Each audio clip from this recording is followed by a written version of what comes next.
Hi, hello, வணக்கம் and welcome to all in this cinematic world. புதுசாக நம்ம சேனலை பார்க்குறீங்கன்னா லைக் அண்ட் சப்ஸ்கிரைப் பண்ணி சேனலை சப்போர்ட் பண்ணுங்கள். அண்ட் நிறைய இன்ட்ரெஸ்டிங்கான விஷயங்கள் வீடியோவில் இருக்குது. ஸோ வீடியோவை ஸ்கிப் பண்ணாமல் பாருங்கள். இப்போ வாங்க வீடியோக்குள்ளே போகலாம். ஸோ நம்ம சேனல் எதை பற்றி பார்க்க போறோம்னா, தளபதி 69 படத்தோட அப்டேட் எல்லாம் லைனாக வந்துகிட்டு இருக்க இந்த சமயத்தில் இந்த தளபதி 69 ப்ராஜெக்ட்ல என்னென்ன இன்ட்ரெஸ்டிங்கான விஷயங்கள் எல்லாம் இருக்கு அப்படின்றத ஒன் பை ஒன்னா சொல்றேங்க. இந்த தளபதி 69 படத்தை பொறுத்த வரைக்கும் கேவிஎன் ப்ரொடக்ஷன் தான் இந்த படத்தை ப்ரொடியூஸ் பண்றாங்க. இந்த கேவிஎன் ப்ரொடக்ஷன் கன்னட சினிமால ஹை பட்ஜெட் படங்களை எடுப்பாங்களாம். அதாவது நம்ம கேஜிஎஃப் யாஸோட நடிப்புல அப்பமிங்கா வரப்போற படம் தான் டாக்ஸிக். இந்த டாக்ஸிக் படத்தை கேவிஎன் ப்ரொடக்ஷன் தான் ப்ரொடியூஸ் பண்றாங்க. அண்ட் தமிழ் சினிமாவிலே ஃபர்ஸ்ட் டைமா நம்ம தளபதி 69 படத்தை தான் ப்ரொடியூஸ் பண்றாங்க. அண்ட் அதுக்கப்புறமா கங்குவா படத்தை கன்னட தியேட்டர்கள் ரிலீஸா இந்த கேவிஎன் ப்ரொடக்ஷன் தான் வாங்கி இருக்காங்க. அண்ட் இந்த படத்தோட டைரக்டர் யாரு அப்படின்றது உங்க எல்லாருக்குமே தெரியும். டைரக்டர் எச் வினோத் தான் இந்த படத்தை டைரக்ட் பண்ண போறாரு. இந்த தளபதி 69 படத்தோட கதையை பொறுத்த வரைக்கும் டைரக்டர் எச் வினோத்தோட டைரக்ஷன்லயும் அண்ட் ஆக்டர் உலகநாயகன் கமல்ஹாசனோட நடிப்பிலையும் வர வேண்டிய படமா. ஆனா அதுக்கப்புறமா அந்த ப்ராஜெக்ட் டிராப் ஆயிடுச்சு. அந்த ப்ராஜெக்ட் டிராப் ஆனதுனால இப்போ நம்ம தளபதி விஜய் அந்த படத்துல கமிட் ஆகி இருக்காரு. நம்ம உலகநாயகன் கமல்ஹாசன் ஏன் இந்த படத்தோட கதையில நடிக்க மாட்டேன் அப்படின்னு சொன்னார்னா அதுக்கு ஒரு காரணத்தை சொல்றாங்க. இந்த படத்தோட கதையே ஃபுல்லா பாலிடிக்ஸ் பேஸ் பண்ணி தான் இருக்குமா. கமல்ஹாசன் வேற டிஎம்கேவோட கூட்டணி சேர்ந்ததுனால இந்த படத்துல நடிச்சா அவரோட கட்சிக்கு பிரச்சனை வரும் அப்படின்னு சொல்லி நம்ம கமல்ஹாசன் அந்த படத்துல இருந்து விலகி இருக்காரு. ஆனா இந்த படம் ஃபுல்லாவே பாலிடிக்ஸ் மட்டும் பேஸ் பண்ணி இல்லாம சர்க்கார் படம் மாதிரி ஒரு என்டர்டெய்னரா அமையும் அப்படின்ற மாதிரி சொல்லப்படுது. ஆக்ஷன் சீக்வன்ஸா இருக்கட்டும், ரொமான்டிக் சீன்ஸா இருக்கட்டும், இது எல்லாமே இந்த படத்துல அடங்கி இருக்கும் அப்படின்னு சொல்றாங்க. வெயிட் பண்ணி பார்க்கலாம் இதெல்லாம் இருக்கா அப்படின்றத. நம்ம தளபதி வேற 2026 சிஎம் எலெக்ஷனுக்கு நிக்க போறாரு அப்படின்றது நம்ம எல்லாருக்குமே தெரியும். அந்த டைம்ல இந்த தளபதி 69 படம் அவருக்கு கை கொடுக்கும் அப்படின்னு அவர் நம்புறாரு போல. தலைவா அண்ட் சர்க்கார் படம் எப்படி மக்கள் மத்தியில ஒரு இம்பாக்ட கிரியேட் பண்ணுச்சோ அதே மாதிரி இந்த தளபதி 69 படமும் ஒரு இம்பாக்ட கிரியேட் பண்ணா நல்லா இருக்கும். அண்ட் இந்த படம் தான் தளபதி விஜய்க்கு லாஸ்ட் படம் அப்படின்னு சொல்லிட்டாரு. எச் வினோத் அண்ணா ஒரே ஒரு ரெக்வஸ்ட் தான், பிளீஸ் இந்த படத்தை நல்லா எடுத்து கொடுங்க. ஏன்னா இதுக்கு மேல எப்போ தளபதி விஜய் பிக் ஸ்கிரீன்ல பார்க்க போறோம் அப்படின்னு தெரியலங்க.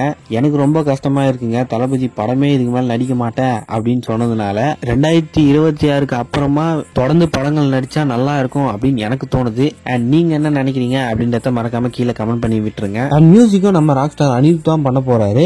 அணியை பொறுத்த வரைக்கும் அவரை பத்தி நான் உங்களுக்கு சொல்ல வேண்டிய அவசியம் இல்லை. ஏன்னா உங்களுக்கே தெரியும், ஆல்ரெடி நம்ம விஜய்க்கு 5 படம் மியூசிக் பண்ணி கொடுத்து இருக்காரு. அது எல்லாமே ஹிட்டா தான் ஆகி இருக்கு. அண்ட் அதே மாதிரி இந்த தளபதி 69 படத்திலையும் பிஜிஎம் அண்ட் சாங்ஸ் தரமா இறக்குவாரு அப்படின்றத நம்ம நம்புவோம். ஏன்னா கோட் படத்துல சாங்ஸ் அவ்வளவா வைப் பண்ற மாதிரியே இல்ல.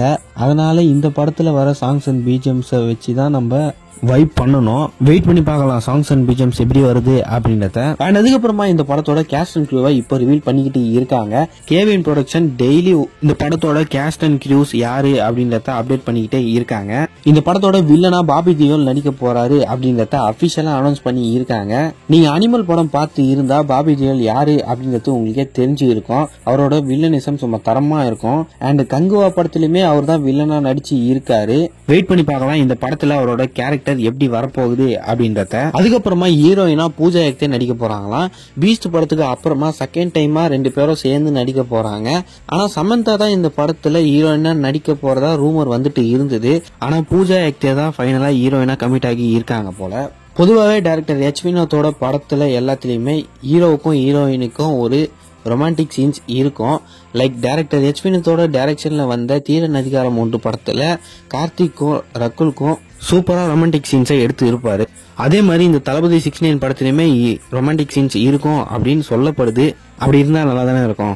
அண்ட் உங்களுக்கு எல்லா படத்துலயும் வர ரொமான்டிக் சீன்ஸ் எல்லாம் பிடிக்கும் அப்படின்னா நம்ம சேனலை சப்ஸ்கிரைப் பண்ணிட்டு அந்த லைக்கையும் கொட்டி விட்டுருங்க. அண்ட் அதுக்கப்புறமா அமிதாப் பச்சு, பிரகாஷ் ராஜ், நரேன், கௌதம் மேனன் அண்ட் நிறைய பேர் இந்த படத்துல நடிக்க போறதா சொல்லி இருக்காங்க. அண்ட் இன்னைக்கு படத்தோட பூஜையும் போட்டு முடிச்சு இருக்காங்க.